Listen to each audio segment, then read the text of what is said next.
Hello and welcome to Mining Review Africa, and today we are speaking to Marnus Koorts, who's the Director of Process and Capital at Weir, and we are touching on the subject of effective water management. Marnus, always great to chat to you.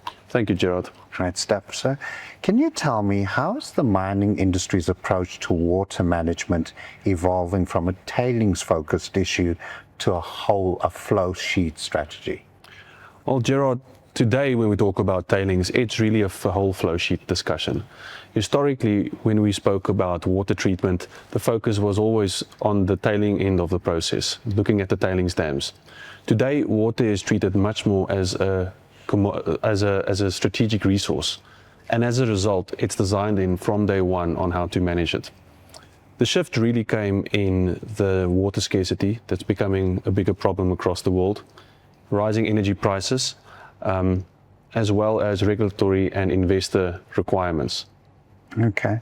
Now, Marnus, from Weir's perspective, how do upstream decisions influence downstream tailings performance and overall operation reliability? Well, from our perspective, the upstream decisions is really critical into the products that we create sending to our tailings facility. We know that the more water you add in the front end of the system, the more water you need to remove in the down end of the system. This is also adamant, or this is also relevant if you look at solids concentration through your plant, cut density, as well as the amount of water you remove from the process. By removing more water and creating a process that's less reliant on water throughout the process, you actually create a product that's more stable downstream and easier depositable. Okay.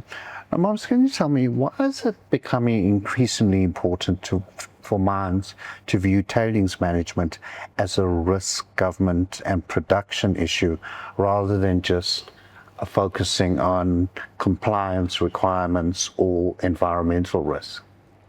Well, we know today that tailings facilities, if not managed correctly, can have huge impacts on operations.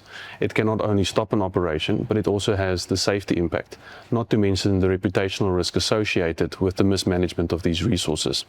As a result, I think there's much more focus on how to manage them, and by doing the right designs from the start, it allows us to make better upfront decisions and create a system that's more resilient, not just for the current infrastructure, but also as we see climate variability come into play across the continent. What role would strategic water stewardship and engineered tailing solutions play in helping mines to reduce long-term liabilities while meeting both operational and societal expectations? Well, I think the important thing to consider here is integration. Historically, we always look at products in isolation. You've got your slurry pumps, you've got dewatering pumps, you've got cyclones. Everything is optimized in isolation. If you create a holistic system, it's much easier to create a system that requires less water, that's less reliant on water, and also creates better products sending to your tailings line.